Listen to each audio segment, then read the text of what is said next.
A young man named Rust had just successfully filled another flask of distilled water, bringing the total number of vases completed that day to 1,000. With this, the target has been fulfilled. Seeing that he finished his work before noon, Rust was pleased with himself. Distilled water is an indispensable ingredient, used to prepare many potions and transform magical creatures. His distilled water is special. When he mixes it, the magical energy makes every drop of it of high quality. As he was planning to spend the afternoon researching, a voice hurriedly called his name. Realizing that person was Rialzam, Rust asked the reason for the visit. With a look of disdain, the alchemist of the alchemy department fought. Try to hold back and not cause trouble. Instead, he announced that the chairman was summoning Rust. Rialzam started arguing every chance he got. As a proud member of the weapons department, which made a lot of money, he always complained about Rust's basic research department, saying it wasn't worth the budget investment. As he carried away the jars of distilled water, Rialzam quipped that an errand boy should quietly do his duty and obey summons. Rust heads to the chairman's office, which greets him with an unpleasant surprise. Rust's eyes widen, stunned to hear the president announce that the basic research department's budget had been cut completely down to zero. Since they only support other departments without delivering real results, it makes sense to allocate budget to profit-generating departments. Rust tried to protest, but he didn't even have a chance. At that time, the decision was made to disband the department, and its members would carry out routine work for other researchers from now on. In frustration, the president sarcastically said that he should be grateful that he still had a job. Mouth puffing smoke from his pipe. The chairman tells Rust to leave and get back to work. Thinking back, even the pipe he was using would not have been possible if not for the basic research department. Seeing no reason to argue, Rust suddenly walked out of the room. The technique of absorbing magical elements from the air was a joint project between his team and the engineering department. Thermal conversion systems, solutions, and circuit boards are all provided by his department. The idea that they don't produce results is just a prejudice of senior people who don't really understand the actual work. Rust slumped down on his desk, heavily disappointed. Rust thought about the constant budget and personnel cuts since that man became president. However, he still completes his work and is proud that none of the recent products would have been successful without the contribution of his department. All require the highest quality ingredients, and he was the one who prepared them. But even so, there was no reason to talk to the chairman anymore if his department had been disbanded. At that moment, Rust received a message, and the telecommunication device began to move. The tool was a feat of modern alchemy, with the basic ingredients also provided by his department. Looking at the message, he suddenly remembered. The message was from a woman named Kaylin, whom Rust had not seen since they graduated from the academy. They used to get along surprisingly well, and he still clearly remembered the crazy ideas she got him into, including turning the classroom into a jungle. Always up to mischief, they often have to write letters of apology together. After that, both of them went their separate ways, but he heard that she had made great achievements in the previous war. Now, reading the letter, Kaylin wrote that he might think she was rude for suddenly reaching out, but she got straight to the point. She has just been given a territory on the border and needs his help to develop it.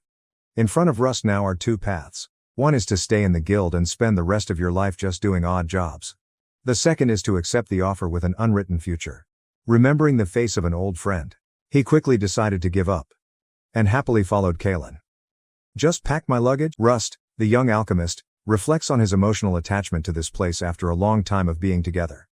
Before the current president came to power, the previous director, Halhammer, was a self-made man and understood the importance of basic research. Consider them as the core foundation of the association. Rust and he have developed many products together. But a change in government resulted in Halhammer being demoted and replaced by a government official. When Rust arrived at the main office door, he accidentally heard a conversation. People inside were talking about the wise and easy decision to completely cut the budget of the basic research department and transfer it entirely to the weapons alchemy department. They clearly made no effort to restrain their voices, which annoyed Rust. Rust knocked on the door and entered without waiting for permission. Inside were the chairman and Rialzam, both of whom were unhappy at his sudden appearance. The chairman scolded Rust for entering the room without permission, and as tension rose in the air, Rust calmly announced his resignation, then turned around and left. Suddenly, the two of them shouted, arguing that he couldn't just quit his job. Rust returned, affirmed that he could, then presented his employment contract, which tied him to his job in the basic research department. According to regulations, he should have trained a replacement before leaving, but thanks to them, the department was disbanded. Allow him to leave immediately. When they expressed concerns about who would handle the chores and produce the distilled water, Rust simply told them to do it themselves, if they claimed to be alchemists. Rust added that, given their qualifications, this should not be an issue. The member of the weapons department looked annoyed, while the chairman sighed in relief, thinking that one less inconvenience would be a good thing. After all, he always said they didn't need people like Rust. The chairman originally intended to let him stay to do chores, but Rust's ungrateful attitude was unacceptable in the association. When Rust was asked to leave, Rielzum was clearly a bit nervous, and the chairman appeared indifferent. Rust refused their kindness and left immediately. When passing through the hallway, he came across a large painting. Depicts a majestic creature bowing in reverence before a cloaked figure. This will probably be the last time he sees that painting. Thinking about this, he quietly thanked the painting for everything, then finally walked out of the building. Outside, Rust took a deep breath, feeling an overwhelming sense of freedom for the first time in a long time. The lease was cancelled, and all of his belongings were with him. Rust can leave for Kalen's territory immediately. With style, he pulled out a scroll of parchment. Spread and activate a spell.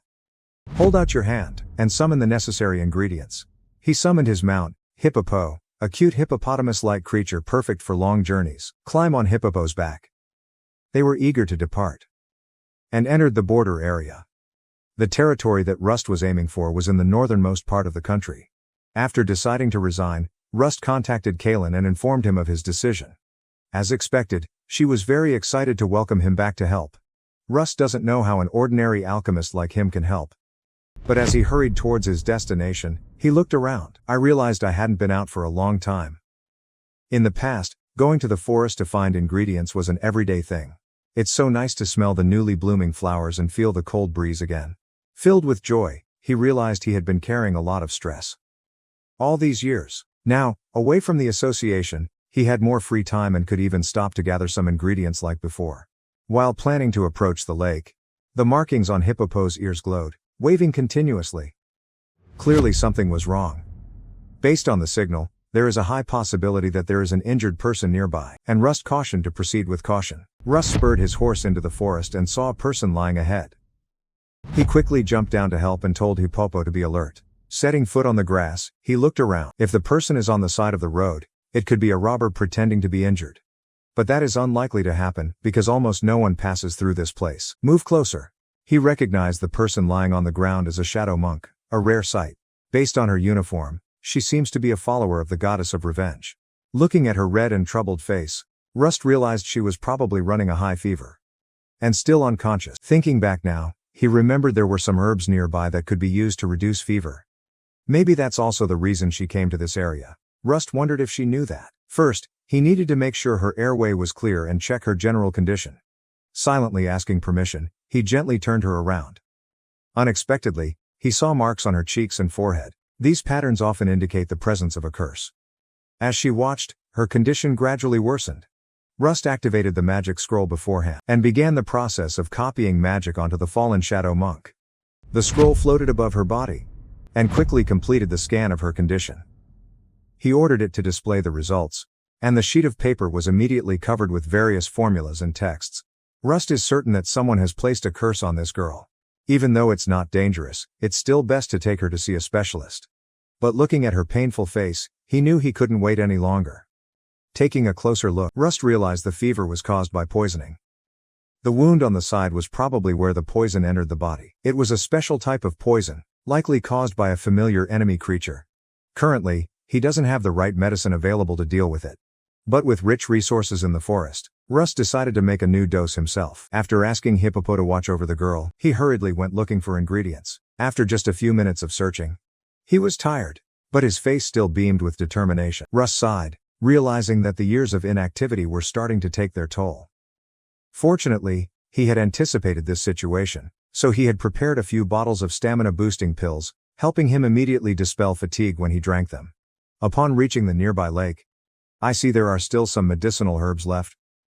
But the area where they grow seems to have shrunk.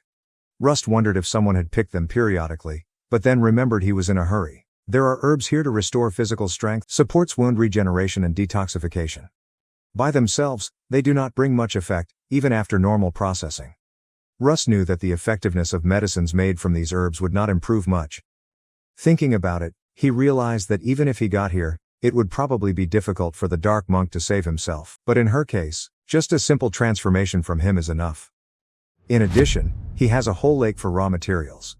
Using a metabolic process that focuses on speed, the talented alchemist quickly and skillfully got to work. He activated multiple magic scrolls at the same time, and easily execute complex formulas at the same time. With mastery, he released the force of gravity, identify 5 goals, and created a floating sphere of water in front of him. Rust begins the purification process, the same method as when he made distilled water. To assist in production, he skillfully crafted a magic scroll because otherwise, it would have been too troublesome. However, he is always proud because this is one of the best results from his basic research department. Ultra-pure water goes beyond regular pure water, but Rust takes it to an even higher level, completely pure water. The water sphere was filtered through a magic board, making it even purer. Even though it's just water, the production process requires a few special techniques, including activating a scroll. Luckily, after making 1,000 bottles a day, this is now as easy as sleeping for Rust. Rust must make adjustments to ensure optimal purity, because high-purity liquids dissolve other materials very easily when adding medicinal herbs to completely pure water. To maintain balance, water will destroy and absorb ingredients from herbs. After performing a final purification, Rust had a bottle of concentrated medicine in his hand. Almost finished, he took out a third scroll, fixed the position of this golden pharmaceutical in the world. Finally, he loosened some of the force of gravity. Let the liquid flow smoothly into the small jar. This is a fresh pharmaceutical bottle, completely free of impurities. Satisfied with the results, Rust quickly returned to the injured woman. Upon arrival, Rust saw Hippopo stomping on the ground, as if searching for something. From afar, he could see a small black shadow quickly moving around. The big beast lifted its front legs, then strike hard in a single place, repeating many times. The sight scared Rust, wondering what the target was. He let the attack pass, then ran to ask what had happened. Look at the place, Hippopo pointed out. Rust saw a dark pool. Could be a sign of some familiar creature. This couldn't be a coincidence. It was very likely that thing was chasing the cursed woman. Although the threat has temporarily passed, Rust quickly began treating her wound. First asked permission politely. Rust poured completely pure water over her body. Although still unconscious, the sparkling water drops began to take effect. Completely healed her side laceration. Now recovered, she gradually regained consciousness. When awareness returned, the Dark Priestess immediately took a fighting stance, ready to rush into battle. She asked where the enemy was, still clutching her sword. Rust pointed towards the familiar creature's tracks behind her. She looked around carefully and then asked him to identify himself. Rust almost introduced himself as a member of the association, but stopped and said that he was a traveling alchemist. Old habits almost repeated. But this made him feel more relieved and free. After remembering that he was currently unemployed, Rust could not explain further, and the woman fell to her knees again. Rust quickly apologized for arbitrarily healing her wound, but did not forget to remind her that she should not move too much, because the poison was still in her body. Gently, he handed the rest of the potion to her. Instead of drinking it immediately, she looked at him with grateful eyes and said thanks for saving her life first. Then, hesitantly, she urgently asked how much the potion would cost. Perhaps she misunderstood, thinking he was starting her treatment but demanding money before completion. Although he understood that free treatment could make others suspicious, he still remained calm and patiently explained. Rust assured her that he had no other intentions and simply thought it would be easier if she took the medicine while fully awake. With a bright smile, she sincerely apologized, saying that doubting him was her mistake. Looking into his eyes, she felt the sincerity in every word. Even so, she still couldn't help but realize that the potion was clearly very expensive, and she couldn't get it for free. Understanding her thoughts, he thought for a moment and then came up with an alternative solution. He reintroduced himself. Rust, a traveling merchant on his way to the northern border. As payment, he offered to make a contract in which she would agree to assist should their lands encounter disaster. With a gentle gesture, he made a request full of goodwill. Rust politely asked for the female knight's name, because he was about to lend her the precious potion. Touched by this agreement, she raised her sword high and introduced herself as Taula, a knight of Aresla, goddess of revenge and the third of the 3 swords. Accepting the debt of gratitude, she solemnly swore on her sword that this blade would cut through any disaster that befell him. Rust, sensing she was much more serious than he originally intended, simply smiled and handed her the potion. As Taula drank all the liquid inside, a gentle warmth spread throughout her body, and a strong source of energy surged within her. Feeling something has changed, she immediately drew her sword and held it out in front of her. Her gaze was fixed on the glistening steel blade, as if the sword spoke of new power. Taula realized that her face was no longer stained by the traces of the curse. Tears began to fall, and she trembled in the new feeling of freedom. Rust shyly turned away. Taula said that she had tried all kinds of holy water, but none of them worked. Actually, removing the curse is just a side effect of the potion. The liquid Rust uses is completely pure, no different from regular water.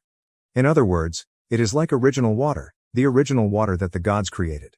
Imbued with divine elements, delivers effectiveness far beyond any holy water. However, Rust did not want to tell her that the recovery she had longed for was actually just a side effect. Rust must hastily set out for Kalen's territory, because she will definitely have a lot of questions to ask you. Having finished speaking, he climbed onto Hippopo and continued his journey, leaving only a word that he had something to attend to. Taula tried to stop him, but they took off at full speed. Left alone, Taula stared at the jar and wondered if this golden medicine. Is it the legendary elixir you've heard of? Unexpectedly, Taula had a debt with an extraordinary person. Feeling elated at this turning point, the Dark Priestess is eager to use her skills to face any disaster he encounters. Remember that Rust is going north. She turned around to continue her mission. The sooner his revenge was accomplished, the sooner Taula could set out north. After everything was arranged, the two parted ways, each going their own way. In every field, the basics are always an important foundation, playing a big role in pursuing results in this world. After all, how many people really understand this basic principle? At the end of a long day of wandering in the forest, Rust and Hippopo stopped to rest in a place where they could see the bright stars. After parting ways with Taula, he continued to head north. Lighting a campfire at night and looking at the stars in the sky makes him feel more refreshed than ever. Since joining the association, his nights away from home were spent in the laboratory, working hard until morning. According to the instructions on the map, they seemed to be nearing the last village before reaching the northern border. At that moment, Hippopo nuzzled him, trying to take a bite of his food. In fact, they are solidified pills. His original recipe, consisting of grains and dried fruits, which Kalung once called grass bricks. However, its taste is not that bad. With such a close distance, they could hope to reach the village tomorrow afternoon. Sure enough, the next day, they arrived at Toma village. As he looked around, he saw that the whole area looked like a barren settlement. Since this was a friend's neighboring village, Rust wondered if the village was okay, and decided to stop and take a look. When I got here, Rust thanks Hippopo, and called it back to the scroll. The companion's image gradually shrinks and flashes, then finally turned back into a rolled-up piece of parchment. At that moment, a man appeared from behind and coldly asked who he was. Although somewhat surprised, Rust still introduced himself, emphasizing that he was a traveling alchemist. Hearing about his profession, the man immediately interrupted, and urgently requested him to go to the village chief. Then led him deeper into the village. They passed by broken signs, abandoned houses and weeds growing everywhere. The entire area looked devastated, as if the entire family had left. A while later, they arrived at a house that was still kept clean and filled with sunlight, seeing the branches of the kegaro tree at the entrance. Rust wondered if there were any trees nearby and if this was the village chief's house. The man knocked on the door and called out loudly, announcing that he had brought an alchemist. An old man walked out with a cane and asked if this was the real alchemist. The villager admitted that he did not check carefully, but said that Rust looked like an alchemist by his behavior. Rust introduced himself properly, then shows his alchemist medal, with the symbol of the scales. The medal sparkled in the light, attracting the eyes of those around it as they looked closer. The old man's eyes opened wide in surprise, and he introduced himself as Toma, the village chief. The medal on Rust's chest is not only proof of his profession, but also that he belongs to the highest ranks. Rust never thought much about this, though, because almost everyone in the association had similar medals, including Riholzam, the leader. Village Chief Toma apologized if anyone in the village had unintentionally offended him, then said he had a favor to ask. He invited Rust into his house for tea, and Rust was certain that his request would have something to do with the decline of the village. Furthermore, the fact that the village chief knows how to call him master, shows that he is quite knowledgeable. Inside, Rust felt like the conversation would go quite smoothly. A woman brought tea. It's as normal as any other drink, but after days of eating only spare rations, having a warm drink was a welcome change. After a while, they began to discuss the main issue. They asked Rust if he had any old-fashioned magic crystals. Think for a moment. He replied that he could help them with this. However, he wondered why they wanted such old crystal types. Village Chief Toma reminds Rust of the impact of the magic gun improvement that took place during last year's war. Rust vaguely remembered that, especially about Rihalzam constantly boasting that this was his achievement. Obviously, the technology has been improved by others, but the man from earlier complained that innovation was just in name, when in fact it became a blatant way to pickpocket customers. Village Chief Toma reassured the people of Zihalo. but told him to continue explaining. In front of him were two guns, one old model and one new model. These weapons are very important for people living in remote areas like them. Without military knowledge, they are essential tools to help them defend themselves against monsters and wild beasts. However, everything changed a year ago. Older gun models are very fuel efficient and durable, requiring only occasional reloading, making them the best companions of people in these remote areas. They placed before them the H-32, developed several years ago, famous for its durability and reliable accuracy. As he held it in his hand, Rust reminisced about the history of the tool. The association began developing this gun as soon as he joined, and his master, Halhammer, was the one leading the project. At that time, he was the head of the weapons refining department.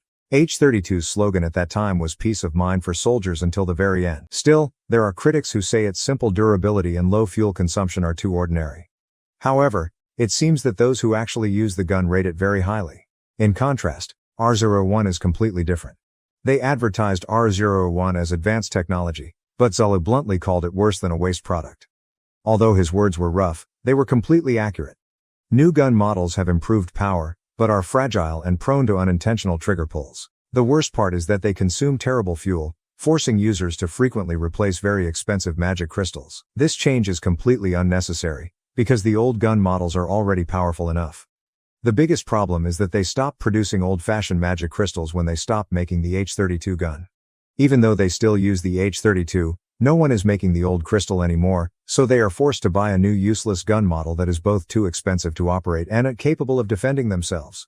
The new magic crystal is even at risk of breaking, making the situation even more deadlocked. They only use guns when absolutely necessary, but every time they shoot there is a high chance that it will malfunction or break. With all these problems combined, threats from monsters and wild animals are increasing, especially in remote villages. Families with children are especially afraid, so much so that many people move to safer places. Seeing that Rust understood their situation, they asked if he could provide them with old-fashioned magic crystals. Unfortunately, he didn't have any available. Disappointment was evident on their faces, unable to hide their sincere reactions. Soon after, Rust offered that he could make crystals for them. Surprise and joy overflowed, they thanked him very much. Looking at them, Rust wondered if what he had just said was really that surprising. Next, Rust opened up about the reward for his work. The mention of compensation made both of them a bit worried, but with sparkling eyes, they still carefully asked for more details. Rust requires a fair amount of Kagero materials, leaving the two of them frozen in confused silence. I don't understand why he wants that. Many Kagero trees grow around this area, but to the villagers, they have almost no value. When he heard there were many trees, Rust felt satisfied. There is an old custom of decorating the village chief's shop with Kagero trees, but fewer and fewer villages and towns grow this tree. However, according to ancient documents, there was always at least one tree in each village. With that, Rust asks them to take him to where the Kagero trees grow, adding that this time of year is also when they bear fruit. They left home and went to their destination together. Tama led the way, but Rust was surprised when he saw the rest of the villagers suddenly following suit. It's hard to blame, because in a small village with very few forms of entertainment, there aren't even many children. They soon arrived at the Kagero forest, which was filled with colorful trees. Rust asked his two companions to gather some ingredients from the tree, adding that they could be picked up on the ground if they had already fallen. Village Chief Toma turned back to the crowd that had followed and instructed them to help pick up branches and fruits. A moment later, a pile of thin branches and thorny fruits was neatly arranged in front of him. As they probably know, magic crystals are usually crafted from magic stones taken from monsters, but that's not the only way. Rust took out 3 scrolls and activated them all at once, causing a sudden burst of energy to spread out around him. The villagers were excited at the sight of the glowing scrolls, and some exclaimed in surprise. The villagers were surprised to see Rust in action. Some whispered that only master alchemists could create these things using esoteric techniques. And what was even more impressive was how he activated them simultaneously. Hearing that, Rust realized they also knew a little about alchemy, and briefly thought about making an impressive performance. As much as he wanted to, this repetitive process had now become quite mechanical for him.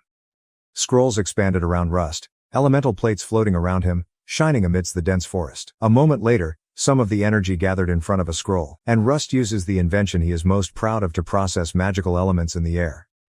Magic stones taken from monsters are actually elements in the air that have been condensed over a long period of time.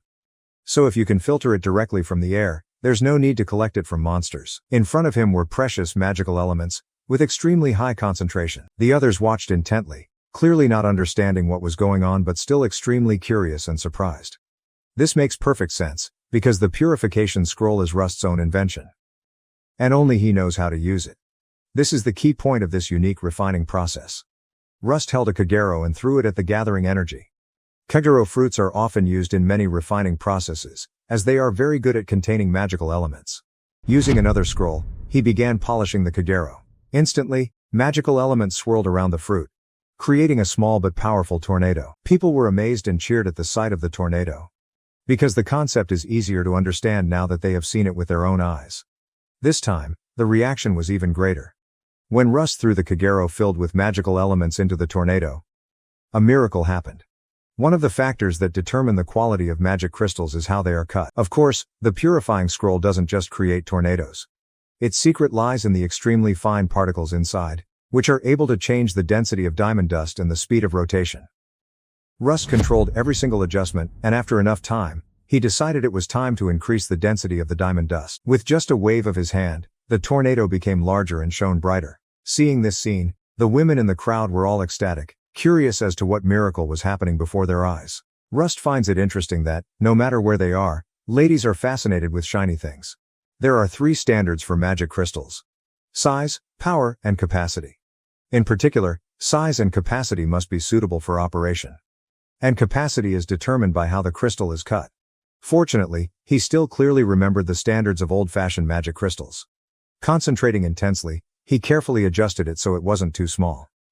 When all the tweaks are complete, he fixes and perfects his work. With the power of the 3 purification scrolls, the magical elements were completely sealed in the Kagero fruit, and the refining process ended. Now, in the palm of his hand was a shiny magic crystal, the result of much effort. Rust is satisfied with its quality. Rust clutched the magic crystal in his hand and declared that he was done. With the newly created crystal, Rust gave the old-fashioned gun to village chief Toma and told him he could test the crystal. The village chief locked the crystal into his gun. And amid the villagers' expectations, he raised his gun in the air.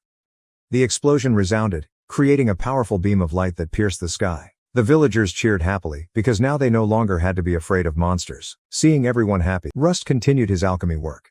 He summoned 3 floating scrolls of purification around him once more. Rust amazed those around him with his excellent alchemy skills. In just a short time, Rust created countless crystals, filling large baskets. After catching my breath, he invited the villagers to come and collect baskets full of crystals. At the same time, he announced that the stones he created would be twice as durable as crystals sold on the market. Everyone was surprised by that statement. Village Chief Toma was so moved that he started muttering about how there were so many crystals and he didn't know how to use them all. Seeing his actions, Rust smiled. The village chief quickly regained his composure and spoke to Rust in a calmer voice. Village Chief Toma, never so surprised in his life, turned to tell his assistant, Zale, to bring the magic crystals to the village. Zal quickly complied. Meanwhile, Rust saw many bags containing the Kagero ingredients he had requested. As people were trying to secure the Kagero bags with rope, Rust gently told them that it wasn't necessary. He summoned another magic. Creates a tornado that sucks all of Kagero's ingredients into his backpack like a vacuum cleaner. The onlookers were once again amazed by this advanced magical technique. Rust then turned to the village chief and said he had something to discuss. Knowing that this conversation needed to be more private, the village chief agreed to take him to a more private place. Village Chief Toma said he would take Rust to his home. Rust recognized the sophistication of the old man, who immediately understood the importance of the exchange about to take place. After a productive day of work, the cup of tea he was drinking seemed to taste better than ever. The village chief, in a waiting mood, listened to every word Rust said. Seeing that he was somewhat tense, Rust tried to lighten the atmosphere. He reminded the village chief that with the current amount of magic crystals, they would not need new crystals for years, if not decades. However, Rust added that he is still not satisfied, because there are still many other villages that need help. That made the village chief understand that Rust's work did not stop here but also continued to spread to other places. Rust begins talking about the importance of using old-fashioned magic crystals, especially in remote areas. Village Chief Toma agreed, which made it easier for Rust to move on to what he really wanted to discuss. With a serious expression, Rust mentioned the possibility of establishing a business relationship with the crystal's new domain, called Dominion of the Night, to supply old-fashioned magic crystals. The mention of Kalian immediately caught the attention of the village chief, who immediately remembered her reputation as a powerful swordsman, able to cut down 3 armored men with a single swing of her sword, though her hands are small. The village chief began to tell more about Kalen's reputation, and seemed about to reveal her famous nickname. But before he could say anything, Rust raised his hand to stop him, saying that he was Kalen's friend, and is about to reach her territory. Rust's moderation caught the village chief's attention, sensing the cohesion and seriousness of purpose in his words. Rust ponders the girl's unsubtle nickname and feels it dehumanizes her. Since this is a rather sensitive topic, he encouraged village chief Toma to keep this conversation a secret and report back to the lord of the land. He emphasized that building a new territory like crystals is a very expensive undertaking. Rust, with foresight, envisions an old-fashioned magical crystal manufacturing business partnership between the crystals and the villages. He believes this will benefit all parties. Given the current situation, Rust is confident that the crystals and the lords will reach a good agreement, while Toma village and Chief Toma could be satisfied with the magic crystals they had received. After careful consideration, Rust believes that this plan will open a path for long-term and sustainable cooperation. Village Chief Toma agreed to Rust's request, and the young man decided to send a letter to an acquaintance at the academy, who he believed was still serving in the army. Rust thought that this letter would lay the foundation for his plan. Based on what he knew about Rihal Zam, Rust was certain that he would interfere in the events that were about to happen. However, what worried him more was how the military would react when they realized that their new production of magic crystals was about to encounter a major obstacle. When completing the letter, Rust rolled up the paper and dripped the hot wax, and used his alchemy medallion to seal it. With his work in Toma village completed, he prepared to continue his journey. Rust wants to see if it's time to leave. Village Chief Toma offered to invite him to stay the night, but he politely refused. Seeing Rust preparing to leave, villagers everywhere regretted that he did not stay longer to help them solve other small problems. The village was filled with beaming faces and hands waving goodbye, everyone sending good wishes to Rust. As he continues his journey with Hippopo, he prepares himself, for these wild areas are filled with monsters. Suddenly, a creature with a long tongue rushed forward to attack Rust and Hippopo. But immediately, Hippopo, huge in size, stomped down, stopping the crawling creature in a crushing blow. However, Rust has always been a kind person, not letting danger affect his spirit. Rust thanks his adorable pet, Hippopo, for doing so well. Older brother bent down to examine the flattened creature under Hippopo's enormous footprint. Wearing harvesting gloves, he took out a waterproof bag to collect the sample, hoping that it would come in handy as material for something useful. Based on his knowledge, Rust knew that this area was full of monsters, as normal animals could not compete with them. This thought made him smile smugly, ready for the interesting research to come. He pulled out the map, realizing he was near a body of water, signaling that he would soon reach Kalen's place. A while later, when we reached the pond, Rust got off Hippopo to see if there were any other types of monsters living around this water. Hippopo makes a sound to warn Rust. Taking a closer look at the water, Rust noticed traces of magical elements. Suddenly, something shot up from the water, causing him to splash water on his face. Surprised, he realized it was a small lizard. Looking at the harmless-looking white lizard, Rust commented on its rare color. At that moment, another creature, with a long tongue or tentacle, appeared from the pond. Almost hit Rust. As it turned out, the creature had coiled the lizard's tail and was trying to pull it back. Rust met the lizard's innocent and sympathetic gaze. He thought rationally, telling himself that even though this creature looked like a hatchling, that didn't mean it actually was one. The only thing he was sure of right now was that it was clearly also a monster. Even though he knew that the lizard's innocent appearance might just be a defense mechanism to deceive other creatures, Rust still couldn't keep calm when looking into its eyes. Unable to help but feel sorry for the little creature, he summoned Hippopo to help. The giant Hippopo jumped into the air, creating a large shadow that covered the lizard. When his pet landed, the powerful stomp caused the tentacle to snap in half.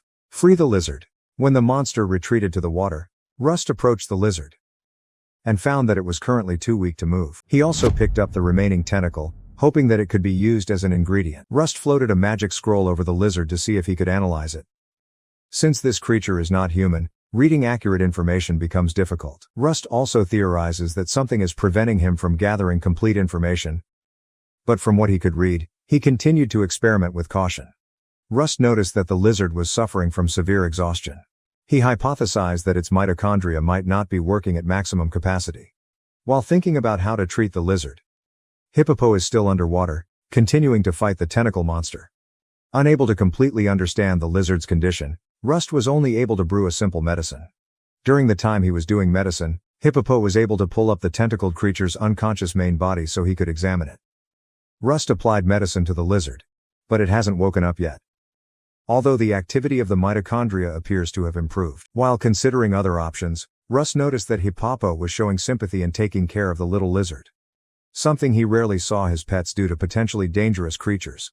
Rust wondered if this little lizard was a special creature and not just an ordinary monster. No matter what, I can't leave it behind. Because he knew there was a high possibility that it would be attacked by other monsters, attracted by the water. Deciding to bring the lizard along on the journey, Rust continued walking along the river that connected the pond, map in hand. Not long after, he saw the crystal's camp in sight. Immediately, Hippopo became alert and stopped, which Rust quickly noticed. He stepped down from Hippopo, placed his feet on the sand, and pulled out his medal. Rust officially introduced himself as a master-level alchemist, the one Kalen had been waiting for. Suddenly, the sand in front of him rose up. And from there appeared two identical women with amulets covering their faces. One of them called him formally by the title Master, and apologized for their reception, explaining that they had to be wary because the monsters were capable of convincingly impersonating humans. Rust realized that Hippopo had stopped before they entered the two women's attack range, which showed Hippopo's sharp instincts. Rust told the sisters that there was no need to apologize, and in return, he was impressed with how subtly they hid themselves. However, the two sisters did not claim to be talented, because they thought that Rust, a master alchemist, easily discovered them at first sight. When they looked at him, they understood why their female master, Kalen, had such high respect for Rust. He noticed the talismans on the sisters' heads, and curious about the story behind those talismans. Suddenly, one of the two women took a closer look and realized that there was a monster on Hippopo, which put them on high alert. The two sisters started arguing with each other, when his younger brother Roa objected to provoking Rust, claiming that they could not defeat him or Hippopo. The older sister, Ari, apologizes for Roa's behavior, trying to defuse the situation. At that time, Rust just thought that it was lucky that he avoided a meaningless battle as soon as he arrived. Rust secretly wondered if these two sisters had powers related to clairvoyance. He deduces that Roa, the younger brother, may have the ability to see far, while Ari, the older sister, seems to have the ability to gauge the strength of others. Noticing the small lizard on Hippopo made them wary. Rust swears on his alchemy medallion that the creature poses no danger. He hoped that would allay the sisters' concerns. Rust asserted that he would take full responsibility for this little creature. The sisters Roa and Ari agreed, then led him to meet Lady Kalen. A while later, they arrived at a large tent. Inside is a giant contact center where people are busy with various tasks. A figure appeared and called Rust's name. It was Kalen, who was extremely excited to see that his friend had arrived. The handshake between them was so sincere that it seemed like electricity flashed, shattering all expectations of Kalen's reputation. Instead of a tall, fearsome warrior, Rust saw that Kalen was actually a petite person. She asked him about the trip, as if expecting something, and quickly asked if he was having any trouble with the sisters Roa and Ari. Rust is confused when Kalen reveals that she intentionally sent sisters Roa and Ari to pick him up. He didn't realize that it was a deliberate action. Rust quickly understood that Kalen had chosen them because he knew that these two were most likely to cause him trouble in their advanced station. He thinks about how Kalen always intentionally created conflict from the beginning, but with the intention of laying the foundation for the relationship, albeit in a somewhat clumsy way. Rust, somewhat awkwardly, reassures Kalen that he has no problem facing Roa and Ari, something Kalen was very pleased to hear. Wanting to talk privately with his old friend, Kalen asked everyone in the room to leave and rest. Only Kalen and Rust remained in the tent, ready for an important exchange. Rust and his sisters Roa and Ari remained in the tent, seeing that a table was needed for conversation. Kalen, with incredible strength, lifted a heavy device with just one hand, causing cracks to appear on the surface. This made Rust recall that despite her petite appearance, Kalen's extraordinary strength remained unchanged. After clearing the area, Kalen was satisfied, and told the sisters to go get tea for herself and her guests. When night fell, everyone left the tent, leaving only Rust and Kalen. Rust guessed that they were about to talk about the trouble happening around the outpost, which Kalen confirms. In a joking tone, Rust said that he had come here under the impression that he would be given a leisurely and comfortable job, making Kalen couldn't help but laugh at his comment. When Kalen told Rust about the upcoming mission, she explained that she hadn't summoned him just to handle trivial matters. Intimately, she called him by the nickname Academy Genius, causing Rust to frown and ask her to stop using that name, wanting to get straight to the point. The atmosphere changed, becoming more tense. Kalen announces that she wants Rust, the newly arrived alchemist, to investigate the disease spreading in the camp and learn its origin. After the meeting, Rust walked out and walked around the camp. His mind was occupied thinking about the local disease he was assigned to investigate. When trying to think more about the problem, Rust noticed the sharp gazes of the people around him looking at him. He tried waving and smiling, but those stares remained unchanged. Rust decided that in addition to the main mission, he also wanted to gain the trust of the people in the camp. The sisters Roa and Ari lead Rust to his tent. After realizing the camp people's distrust of him, Rust felt lucky to have met the two sisters first. However, that thought was quickly retracted when they bluntly said that they didn't trust him either. They also declared that they would not forgive him if he did not meet the great expectations that Lady Kaelin placed on him. Upon entering his tent, Rust was surprised by its vast size. He silently compared, realizing that Kaelin must have high regard and expectations for him.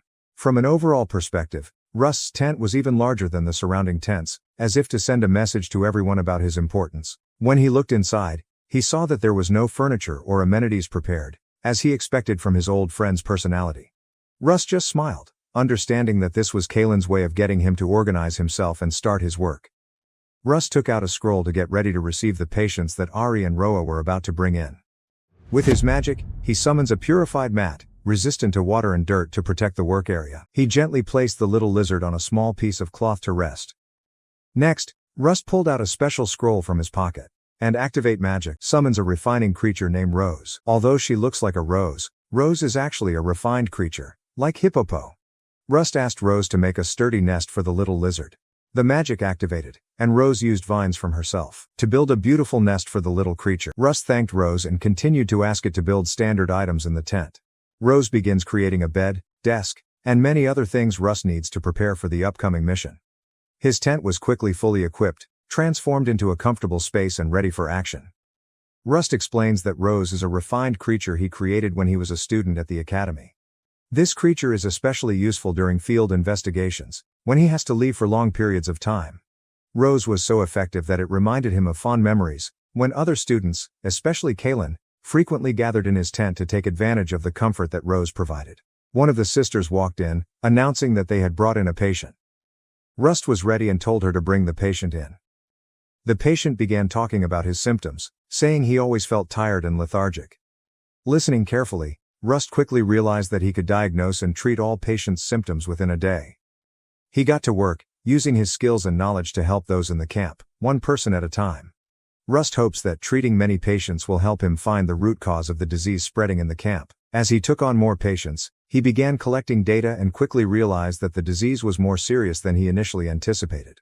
After continuously treating the patients, time passed quickly, and day turned to night.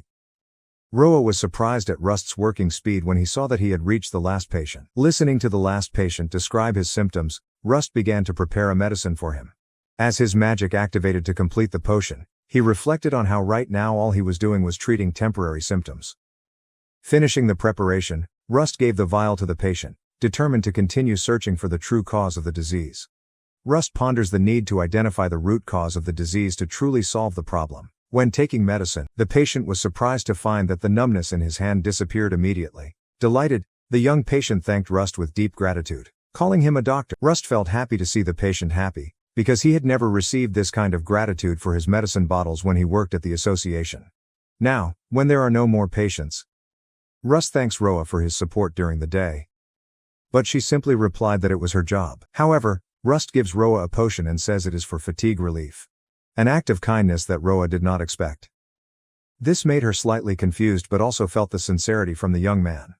Rust explained that he had mixed the potion during a break between patients, causing Roa to thank him sincerely. Before running off to do something else, Rust told himself that breaking the ice and building trust with the people in the camp would not be easy. Once alone, he prepared to finish gathering information for the day. He opened the scroll to write a report to Kaelin, and reviewed the notes he had collected from the patient's history. With the goal of continuing his work, Rust stepped outside the tent, ready to seize the opportunity to discuss the magic crystal. The people in the camp, when they saw him coming out, welcomed him with smiles, different from the suspicious eyes when he first arrived. Attitudes changed dramatically when they thanked him for treating them all in one day. When Rust passed by, they waved to him, which made him feel more comfortable. Rust headed towards Kaelin's tent, stopped in front of the door and told the guard that he needed to see her to discuss business. Rust entered the tent after the guard gave permission, carrying his report. Inside, Kaelin welcomed him with a smile. He couldn't hide his surprise when he learned that it only took half a day for the alchemist to treat the entire camp. As she reviewed Rust's report, the atmosphere became more relaxed, and she lavished praise on his talent. However, when reading deeper into what he wrote, Kaelin's tone changed. becoming more serious. She looked up at her old friend, thanking him sincerely for saving her people. Rust knelt before Kalen, understanding that her short words contained deep gratitude. Suddenly, his stomach sounded, breaking the solemn atmosphere. Kalen burst out laughing uncontrollably, realizing that Rust hadn't eaten much all day. Kalen smiled and promised to let him eat a full meal after a hard day's work, while Rust scratched his head sheepishly, only smiling at the humorous situation. The conversation about food made Kalen laugh uncontrollably when she realized that her old friend was still eating the same grass tiles as when they were classmates. As the two waited for their meal to arrive, Kalen asked Rust to tell him more about his report. The next morning, Rust went through his morning routine and noticed the little lizard was still sleeping. He walked out and saw the sisters Roa and Ari waiting for him. Rust asks how long they've been waiting and how they feel. The two sisters replied that they felt very well, all thanks to the bottle of medicine he gave them. They also commented that his medicine was extremely effective in eliminating fatigue. Rust was happy to hear that, feeling satisfied that his efforts had brought good results. Lady Kalen asks the sisters Roa and Ari to show Rust around the camp. They asked him where he wanted to go first. And after a moment of thinking, Rust asks to go to where the food is stored. To make it more convenient, he summoned Hippopo. Made the two sisters excited when they knew they would get to ride it. The group quickly arrived at the food warehouse, a place that looked like a semi-underground with a large closed gate. Rust, with his acumen, speculates that this place was probably once a monster's nest, then converted into a food storage warehouse. Rust asks Hippopo to warn him if he detects anything unusual, while he searched his pocket for the necessary scroll. He threw a scroll into the air. Summon the mystical dowsing pendulum, letting it hang under your hand.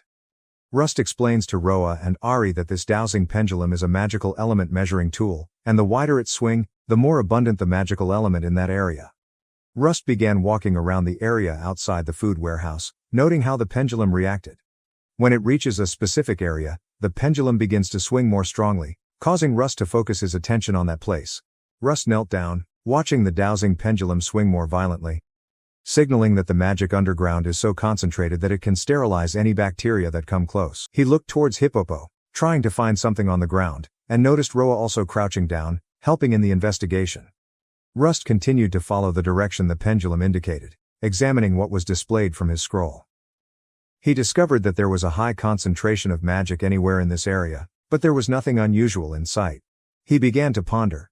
Food was often stored in basements because the environment was dark and cold, and also because these places often had high levels of magic, which helped preserve food better by preventing bacteria. However, with this method of preservation, Rust found it puzzling to think that the illness in the camp could have originated from food.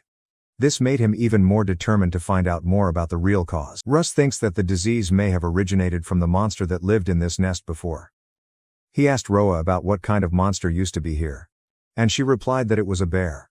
Rust was about to ask for more details, but was interrupted when a man walked up. Roa introduces the newcomer as the person responsible for managing the food supply. The food manager was happy to see Rust and thanked him for treating his brother. Someone who had numb hands? He firmly shook Rust's hand and said he was ready to assist him in any way possible. Rust thanked him for this enthusiasm. When Rust asked if he could check inside the warehouse, the manager immediately agreed. Inside, Rust uses a dowsing pendulum and followed its oscillation for guidance, hoping to detect something unusual that might explain the cause of the illness in the camp.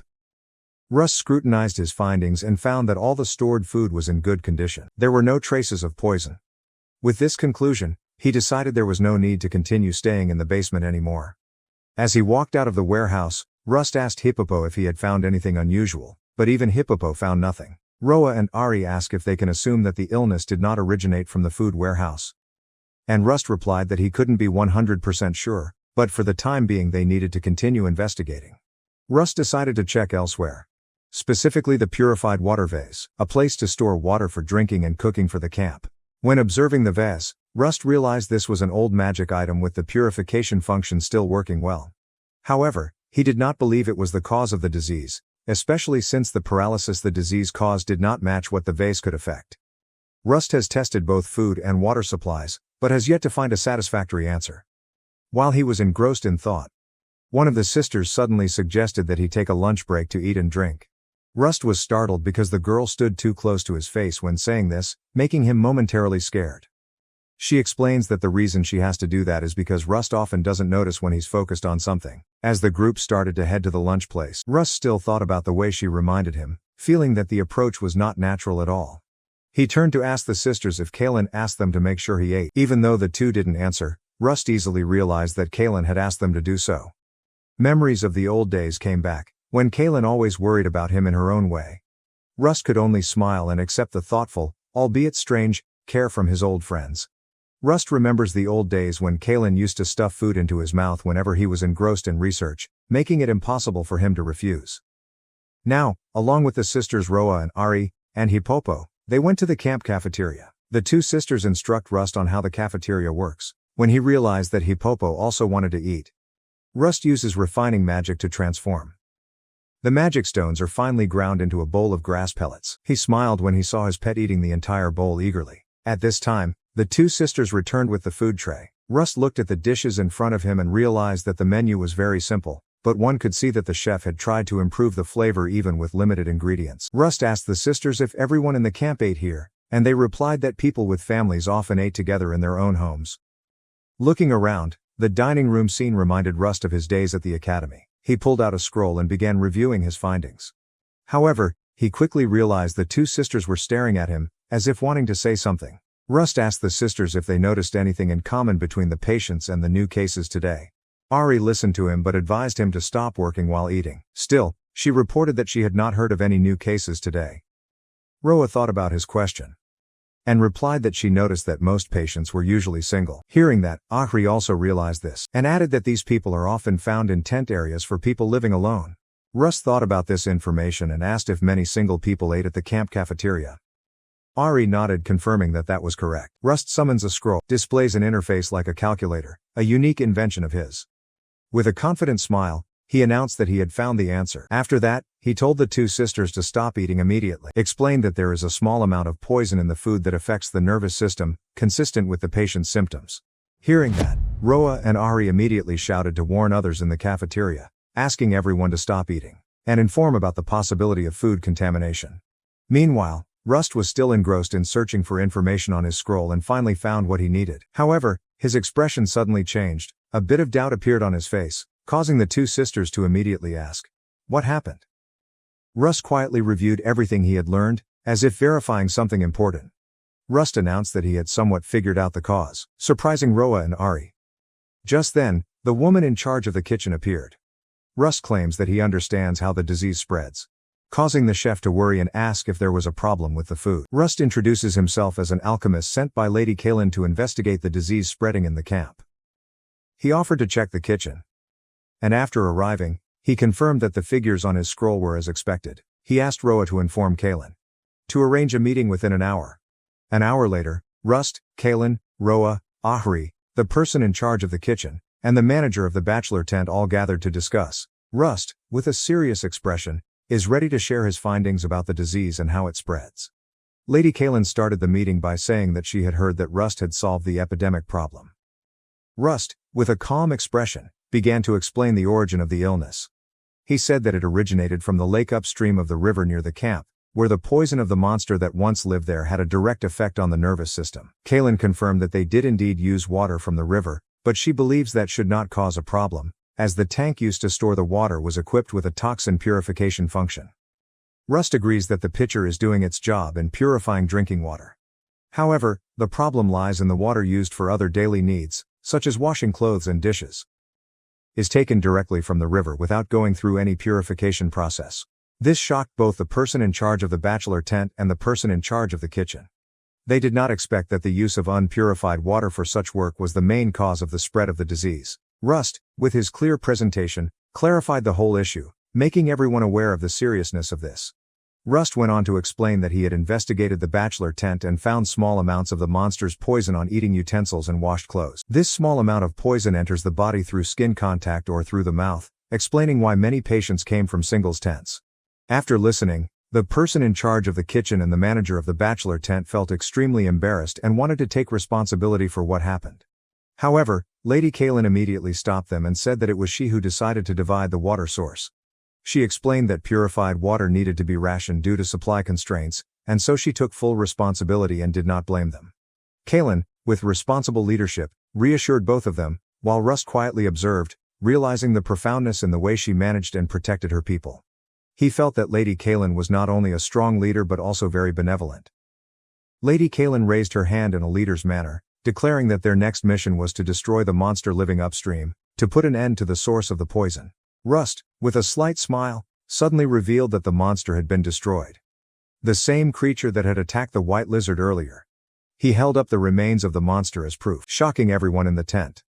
However, Rust just scratched his head with humility and said it was just a coincidence. He examined his scroll and did not see any contradictions in his findings, which further strengthened his confidence in his conclusions. Lady Kaelin reviews all of Rust's impressive achievements, completing the treatment of all the patients in just one day, finding the source of the disease the next day, and even defeating the monster caused everything. Rust went on to advise everyone that since the monster was only recently vanquished, it is still necessary to monitor and test the water source to ensure there are no traces of toxins left in the system. He emphasized the importance of maintaining hygiene and water resource management in the coming time. Rust advises people not to use water from the river without being purified for a while, and to treat water used for laundry or dishwashing carefully. He continued to explain that, only after a few days, when the water source is stable and there are no traces of toxins left, will they be able to use the water directly without worry. Rust, in his professionalism, bowed to Lady Kaelin, declaring that he had completed his duty of treating the patients and completely resolving the disease that had weighed heavily on the camp. Kaelin smiled brightly. "Thank you for the great work you have done," exceeding even her greatest expectation. However, Rust reminds people that, because the disease builds up over time from small amounts of toxins, it is still possible that some people may continue to have symptoms. He advised that they need to continue to monitor the health of everyone in the camp and be ready to handle if new cases occur. His advice, coupled with his dedication, makes people feel more secure.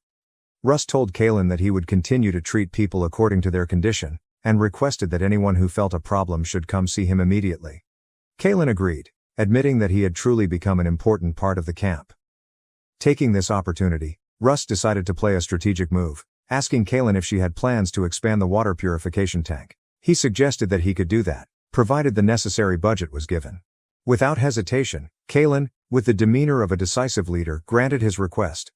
With this, the young alchemist's first mission at the camp officially ended, a mission he successfully completed. Rust, although famous in the camp for his talent and dedication, remained calm. He looks forward to enjoying life on the frontier, although he is not exactly optimistic about the challenges that may lie ahead. Still, he knew he had made a memorable start, both as an alchemist and as Kaelin's friend. Rust, with a somber tone, narrated that at this time, he could not tell what kind of trouble was happening at the Alchemy Guild. Meanwhile, Ari puts her amulet on her face, starting her day as the narrator. She reintroduced herself by her name and explained her role as a servant to Lady Kaelin, under the Admiralty. Outside, on Porcelain Street, Roa was waiting for his sister. When Ari arrived, Roa asked her opinion about Master Rust. Meanwhile, Ari, still in the role of narrator, reveals that their mission today is to buy a new water bottle for the young alchemist. Returning to Roa's question, Ari replied that she saw Rust as different from others from the first moment she met him. The answer left Roa thinking, while Ari continued to analyze Rust's role in the mission and his importance to Lady Kaelin and the camp. Ari commented that she had felt Rust's incredible fighting power from the moment she met him, a power that far exceeded that of both cousins combined. As we walk together on Porcelain Street, Ari says that she and Roa are the strongest among those who serve Lady Kaelin, but she thinks that Roa has mixed feelings towards the young alchemist. She analyzed that Roa felt both admiration and jealousy for Rust's strength. Roa, who was proud of the rigorous training the sisters underwent, also began to develop an interest in alchemy, a type of power that was completely different from what they had known. Ari contemplated praising her sister for that attitude, but was unable to do so, because deep down, she felt the same as Roa. While these thoughts swirled in their minds, the two sisters finally arrived at the magic shop, where they would find a new water bottle for Rust. Ari reflects on keeping her mixed feelings private. After finishing working in the magic shop, the sisters continued on to the next store that Rust had told them to visit. On the way, they noticed that the atmosphere on the street seemed more tense, different from the atmosphere on Porcelain Street. Although they felt the difference, the two sisters decided not to pay attention and continued heading to the store. Upon entering, they are greeted by the youthful-looking store owner, whom Rust mentioned earlier in the store inspection mission. Ari looked around and realized that there were more empty shelves than magical items. The two sisters started discussing with each other that they had some things they wanted to sell, which caught the store owner's attention. he immediately asked who sent them. With curious but also wary eyes. Ari noticed the shop owner's eyes as if they were evaluating them, and she guessed that it was probably because they weren't like regular alchemists. To clear her doubts, she produced a sealed scroll. When the store owner opened it, and seeing Master Rust's seal, she expressed surprise. The sisters explained that Rust had instructed them to sell his products at this store. The store owner happily agreed, because she knew that Rust's medicines were always of very high quality. However, she also seemed hesitant because in the message, Rust asked to sell at the normal price. The shop owner explains that currently, the supply of alchemical products from the Alchemy Guild is mysteriously interrupted, causing the prices of all alchemy-related items to skyrocket. She went on to say that Rust's potions could be sold for many times the normal price. Even though she understood this, she still respected Rust's request, recognizing the difference in his approach to the market and the trust he placed in her. Ari is adamant that selling at the regular price is enough. And the store owner did not object, clearly understanding their stance. As they walked out, the sisters realized that despite selling at regular prices, their pockets are still quite heavy. This reminded them that Rust had allowed them to use part of the money to cover travel expenses. Excited by this idea, they decided to eat at a more luxurious place than usual. During the meal, Roa especially enjoyed the food, looking satisfied while eating. Meanwhile, Ari was busy thinking about how their series of jobs began. She recalled that a few days before, Lady Kaelin had asked the physicians to check on the disease spreading in the camp. However, no one stayed long, because they were afraid they themselves would get infected. That caused Kaelin to find another solution, and eventually led to summoning Master Rust to the camp. Ari feels like everything has been predetermined, with Rust becoming the key to solving all problems. Ari recalls the moment Master Rust magically arrived at their camp. She remembered the mission to bring the patients to Rust. Most of them cannot walk normally because of the disease. She also did not forget the miraculous change when the patient's health improved immediately after leaving Rust's tent. Additionally, Ari recalls how Rust discovered the cause of the disease and destroyed the monster that caused it all. In her eyes, Rust was unlike any other alchemist. He was someone special, far beyond what she had seen in ordinary alchemists. Ari suddenly tells Roa that perhaps it's time they could tell Rust about their eyes' special abilities. This statement made Roa stop eating, his eyes filled with surprise. The two sisters faced each other, not saying a word, but clearly they both understood that revealing this secret was not an easy decision. The two sisters understood that they had agreed in silence, ready to face the decision to reveal the secret of their eyes to Rust. Meanwhile, at the Alchemy Guild, Rialzam looked especially irritable than usual. He looked at the association's equipment warehouse in frustration and disbelief. This place is covered with a layer of slimy material that smells unpleasant. His duty is to clean everything up. Rialzam complained, blaming Rust for suddenly leaving the association. He complained that Rust was not giving his all to the association. At this time, the Alchemy Association's internal affairs were experiencing a lot of trouble, causing most of the master alchemists to leave to deal with other problems. In a warehouse, most items are very dangerous and need to be handled with care. Some monster materials can even explode if not stored properly, adding to the stress and pressure that Rialzam must face. He sighed, thinking about the days when everything in the association was normal before everything became chaotic. Previously, this place had a manager in charge, but he was fired due to budget cuts. Then the basic research department took over, but this department was also disbanded, resulting in hazardous materials being neglected, and problems began to appear. In particular, an explosion from the liquid of a scavenger slime caused serious chaos. Rialzam raised his fist in anger, as Level 1 hazardous materials regulations prohibited anyone from entering the warehouse, except for master-level alchemists.